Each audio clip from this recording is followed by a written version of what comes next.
Mr. Karran, the information is obviously now well in the public domain.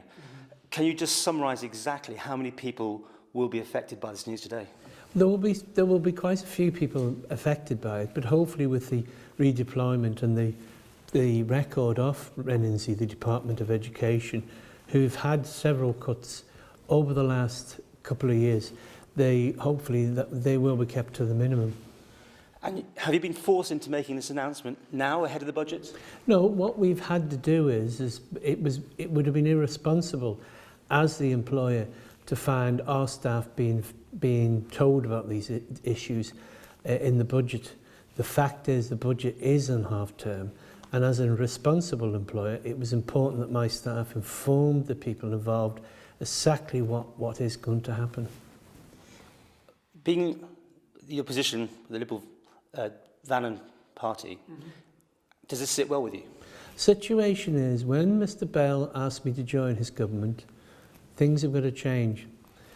Fortunately, because of the Chief Minister's intervention, things are not as hard as it could have been, and I think he should be applauded for that. We understand the gravity of the situation. That's why we've got a government of national unity, and that's why we're going to have to make hard decisions. One of the things that I was determined to do was not allow the cuts to go on our statutory core functions. That's the important thing. The situation has been that I believe that we have to do what is educationally right, not what's politically right. These are hard decisions. They're not going to be politically very popular. But at the end of the day, what I signed up to with Mr Bell and his government of national unity, I understand the territory we're going into. Remember, I've spent nearly 10 years at least being ridiculed about the problems that are now on our doorstep. I just wonder, if you were sitting outside government now, how you would be reacting to this news if you were just sitting as the backbencher then? If the situation was that there is a mood of change to actually bring about the changes that have been so desperately needed. Remember, I've been in government, I've been in the House of Keys since 1985. Many of the issues that I'm addressing now were issues when I was on the Board of Education in 1982. The situation has to be is I must make a stand for the core services and statutory services of education.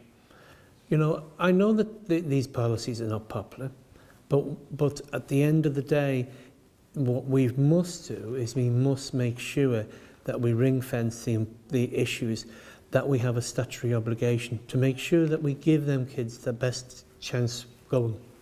But I mean, things like the mobile library, to small communities, that possibly is a core item that you're now cutting. I think it's more important that we have a better teacher-pupil ratio and make sure that we have the right staffing levels for our schools.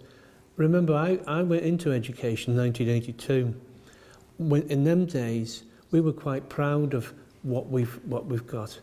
The staff, in my opinion, have been absolute heroes for the last several years worth of cuts.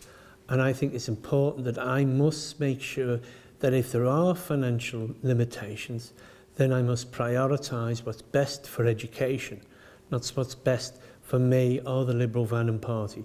We went into government knowing the score, and so long as the Chief Minister can make sure that his part of the government and national unity can work together, I'm sure we'll get through this.